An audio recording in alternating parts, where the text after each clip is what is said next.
রহস্যময় মানুষ হতে চান, মানুষের কাছে আকর্ষণীয় মানুষ হতে চান, আমি আপনাকে কিছু টিপস শিখিয়ে দিব। তাহলে আপনি মানুষের কাছে যেমন ভ্যালু পাবেন, তেমন মানুষ আপনার প্রতি একটা আগ্রহ থাকবে সবসময় এবং আপনাকে মূল্যও দেবে। নাম্বার 1, সবসময় বলতে যাবেন না।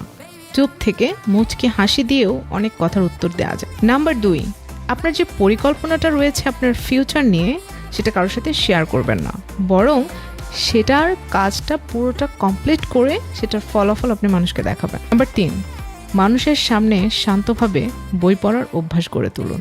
এতে করে আপনি অনেক মানুষের কাছে অনেক আকর্ষণীয় হতে পারবেন। নাম্বার 4, কথা বলেই সব কিছুর জবাব দিতে যাবেন না, মাঝে মাঝে মাথা নেড়েও জবাব দেওয়া যায়। নাম্বার 5, নিজেকে সহজলভ্য করে তুলবেন না। কেউ ডাকলে সহজে সাড়া দেবেন না, মাঝে মাঝে আপনার অনুপস্থিতিটাই তার কাছে অনেক বেশি মূল্যবান হয়ে যাবে। নাম্বার 6, মানুষ